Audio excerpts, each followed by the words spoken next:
বন্ধুরা, পাকিস্তান ফকিরের স্থান, পদ্মার স্থান। সেই পাকিস্তান কান্নাকাটি করছে। কেন কাঁদছে? প্রথম কারণ, আইপিএলের মতো একটা মঞ্চে তাদের দেশের কোনো প্লেয়ার জায়গা পায় না, মানে খেলতে পারে না। বিসিসিআই ব্লক করে রেখেছে যে কোনো পাকিস্তানি প্লেয়ার তারা আইপিএলে খেলার সুযোগ পাবে না। সেই কারণে আইপিএল থেকে পাকিস্তানি প্লেয়াররা ব্যান আছে। এই একটা কারণ। 2 নম্বর কারণ কি?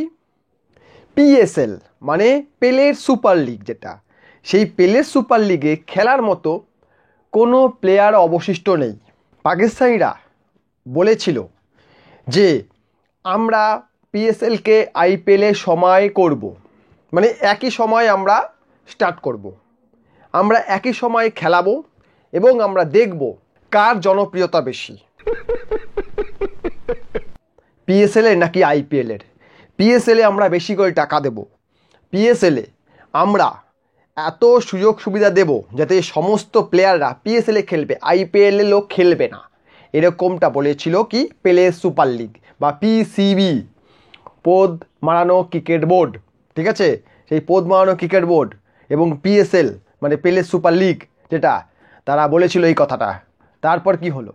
পাকিস্তান যেই কান্নাকাটিটা করছে যে আইপিএলের জন্য আমাদের দেশে কোনো প্লেয়ার বেঁচে নেই, তাহলে এতদিন যে এত বড় কথা বলছিল যে আমরা এত সুযোগ সুবিধা দেব, এত টাকা দেব যে পাকিস্তানি সমস্ত প্লেয়াররা ছুটে আসবে, অন্য কোথাও যাবে না, মানে আইপিএল দলগুলো কোনো প্লেয়ারই পাবে না।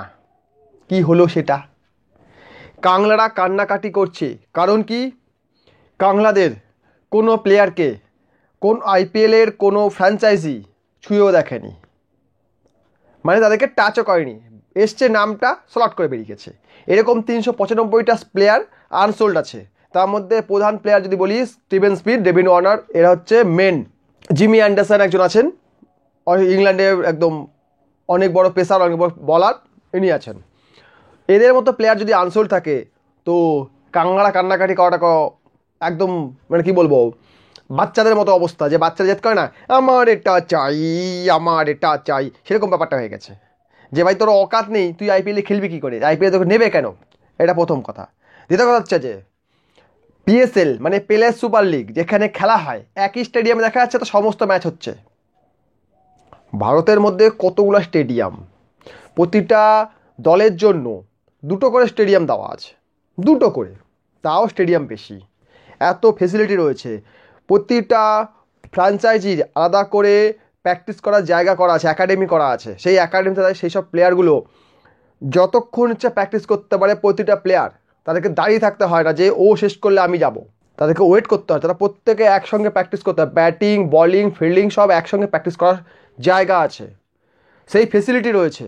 ভারতে ক্রিকেট যেই পরিমাণে জনপ্রিয়তা পেয়েছে, পাকিস্তান এবং বাংলাদেশ সেই পরিমাণে পায়নি। সেই সঙ্গে টিকিটের চাহিদাও সেরকম থাকে না। আমরা দেখেছি পিএসএল খালি মাঠে হয়, মানে দর্শক শূন্য মাঠে পিএসএল খেলা হচ্ছে। আইপিএলের একটা ম্যাচ দেখান যেখানে দর্শক শূন্য থাকে, তো সেরকম দর্শকও নেই। আর দর্শক না হলে ভাই টাকাও নেই। আর আইপিএলের টিকিটের যা দাম, সেই একটা টিকিট দিয়ে পিএসএলের সমস্ত ম্যাচ দেখা যাবে। আইপিএলের যে কোনো ম্যাচের একটা টিকিট দিয়ে পিএসএলের সমস্ত ম্যাচগুলো দেখা যাবে। তো এরকম যদি অবস্থা হয়, সেই বোর্ডও টাকা পাবে কোথায়, আর প্লেয়ারদের বা দেবে কি? কেননা ক্রিকেট সব জায়গাতেই হচ্ছে, আইপিএলও হচ্ছে, পিএসএলও হচ্ছে, বা বালের প্রিমিয়ার লিগও হচ্ছে, বিপিএল। যেটা ক্রিকেটের মাত্রা আলাদা, ফেসিলিটি আলাদা, সিস্টেমটা আলাদা। ক্রিকেট ব্যাট বল খেললেই ক্রিকেট হলো না, তার সঙ্গে সমস্ত কিছু এনভায়রনমেন্টটাও প্রয়োজন। সেটা দিচ্ছিস কোথায়? যখন তখন যার তার পিছনে ফুটফাট ফাটিয়ে দিচ্ছিস, কার পিছন দিয়ে ফেটে যাবে, কার মাথা দিয়ে ফেটে যাবে, কোনো ঠিক থাকছে না। তো এরকম যদি অবস্থা হয়, তাহলে কোনো প্লেয়ার কেন যাবে পিএসএলে? হে, বিপিএলেই বা কেন যাবে? আর হ্যাঁ, পাকিস্তানের বেশি কান্নাকাটি করিস না। আইপিএলে একমাত্র দেশ যার নাম হচ্ছে বাংলাদেশ, তোলা বাদ দিয়ে আরেকটা দেশ আছে যার নাম হচ্ছে বাংলাদেশ, তাদের কোনো প্লেয়ার বিক্রি হয়নি। তাই এক কাজ কর, বিপিএল তো হলো 136 কোটি টাকার একটা লিগ টোটাল, মানে মার্কেট ভ্যালু 136 কোটি টাকা। আর তোদের তবু আছে একটু 2700 কোটি টাকা, 2700 কোটি টাকা। তাহলে তোরা একটু টাকা দিতে পারবি বিপিএলকে, বা কিছু টাকা নে, এক্সট্রা টাকা নে, বলতে পারবি। তাই তোরা বাংলাদেশি প্লেয়ারদের কিনে নে, কারণ বাংলাদেশি প্লেয়াররা এমনিতেই খেতে পারে না ঠিক করে, যখন তখন হাত পাতে, ভারতের সামনে হাত পাতে, ভারত যে খাবারটাতে খেয়ে দিয়ে ভারতকে গালাগাল দেয়। এই হচ্ছে বাংলাদেশের প্লেয়ার বা এই হচ্ছে বাংলাদেশের মানুষ। তাই বাংলাদেশিদের তোরা ডেকে নে। তোদের দেশে দর্শক না থাকে কোনো চিন্তা কিছু করে নেই, জাহাজে করে বাংলাদেশ থেকে দর্শক আমদানি করবি, সুন্দর সুন্দর মেয়েগুলো আনবি, দিয়ে মজা করবি, খেলা দেখাবি, ছেড়ে দিবি, নো প্রবলেম। যেটা 71-এর আগে করেছিস, 71-এর পরও সেগুলো করবি, কোনো সমস্যা নেই। কাজেই তোদের তো কোনো চিন্তার কোনো কারণ নেই। যে বাংলাদেশ রয়েছে তোদের সঙ্গে, যে বালের একটা দেশ রয়েছে, যে বালের দেশে সবই বালছাল হচ্ছে, ও দেশে কিছুই ঠিক নেই, সবই বালছাল হচ্ছে। তবু বলছে কি, আর সেই কারণেই ওই বালের দেশ সবসময় বলছে পাকিস্তান আমাদের সব কিছু, আমরা এবারে পাকিস্তান প্রেমী হব। হয়ে পাড়া কার গান মারবে বাড়া? ভারতে মারতে আসবে গান্ডুশালা। যাই হোক, এখন কথা হচ্ছে যে এই যে পাকিস্তানের কান্নাকাটি আইপিএল নিয়ে, এরা সবসময় কান্নাকাটি করে এসছে। কেননা যতটা খবর পাচ্ছি যে চ্যাম্পিয়ন ট্রফি হাইব্রিড মডেলেই হবে এবং পাকিস্তানকে ক্ষতিপূরণ দেওয়া হবে, যে এই যে ম্যাচগুলো তোমার এখানে হচ্ছে না, সেই ম্যাচের যে রেভিনিউ আসবে সেই রেভিনিউটা তোমরাই পাবে, এরকম একটা বলা হয়েছে যে তোমাদের টাকা দেওয়া হবে। চিন্তার কোনো কারণ নেই, কারণ দায়িত্বে তোমরাই আছো। পাকিস্তান ক্রিকেট বোর্ড থাকছে, ঠিক আছে, পদ মারানো ক্রিকেট বোর্ড থাকছে, তাই সেই পদ মারানো ক্রিকেট বোর্ডকেই পুরো টাকাটা দেওয়া হবে, যে তোমরা না, কিন্তু ম্যাচগুলো বাইরে করতে হবে। তো এই হচ্ছে তোদের অকাত, তোদের বোর্ড তোদের দেশে একটা টুর্নামেন্টকে পুরোপুরি অর্গানাইজ করতে পারছে না। তোদের দেশে প্লেয়াররা নাকি বাইরে গিয়ে খেলবে, তোদের দেশে প্লেয়াররা বাইরে গিয়ে কোনো লিগ খেলবে, সেটা আবার আইপিএলের মতো লিগ। আমাদের দেশের ভারতের যত ক্রিকেটার রয়েছে তাদের বাইরের কোনো লিগে খেলার পারমিশন নেই, কোনো লিগে। কেউ যদি খেলে তাকে আইপিএল এবং বিসিসিআইয়ের সমস্ত চুক্তি থেকে বাদ দেওয়া হবে। মানে সে ভারতীয় জার্সিতেও খেলতে পারবে না, সে আইপিএলেও খেলতে পারবে না, নামই দিতে পারবে না, এরকম পরিস্থিতি তাদের ক্ষেত্রে, যে তারা কোনো ফ্যাসিলিটি বিসিসিআই থেকে পাবে না। আর ভারতের ক্রিকেট চলে বিসিসিআইয়ের কথায়, আইপিএল হোক কি ডোমেস্টিক ক্রিকেট হোক কি ইন্টারন্যাশনাল হোক, যাই হোক না কেন, সেটা চলে বিসিসিআইয়ের কথায়। বিসিসিআই যদি তাকে না অ্যাপ্রুভ করে তাহলে তো সে আর খেলতে পারবে না। সেই কারণে ভারতীয় কোনো প্লেয়ার বাইরে খেলতেই যায় না, বাইরে কোনো লিগ খেলতে যায় না, তাদের যাওয়ার প্রয়োজনও হয় না। কারণ এখান থেকে তারা এত মোটা অঙ্কের পয়সা পায়, তাদের যাওয়ার প্রয়োজন হয় না। ঋষভ পান্থ এবছর বিক্রি হয়েছে 27 কোটি টাকায়। ভাই 27 কোটি টাকা, বাংলাদেশি টাকা প্রায় 40 কোটি টাকা।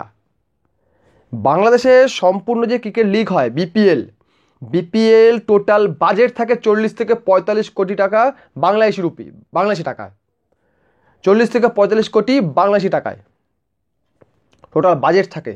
আর একটা প্লেয়ারের দাম 40 কোটি টাকা বাংলাদেশি টাকায়, ভারতীয় টাকায় হলে 27 কোটি টাকা। তো এই যদি অবস্থা হয় তাহলে ভারতীয়রা বাইরে যাবে কেন?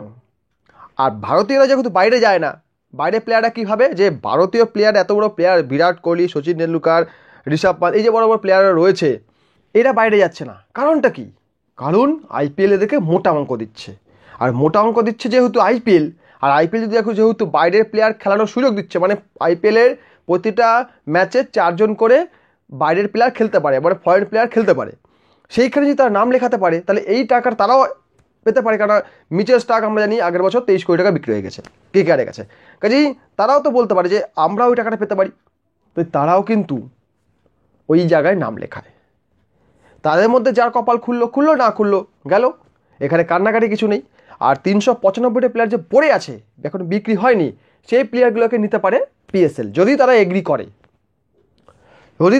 করে তারা তাদেরকে নিতে পারে পিএসএল। তাই কান্নাকাটি করার কোনো কারণ নেই।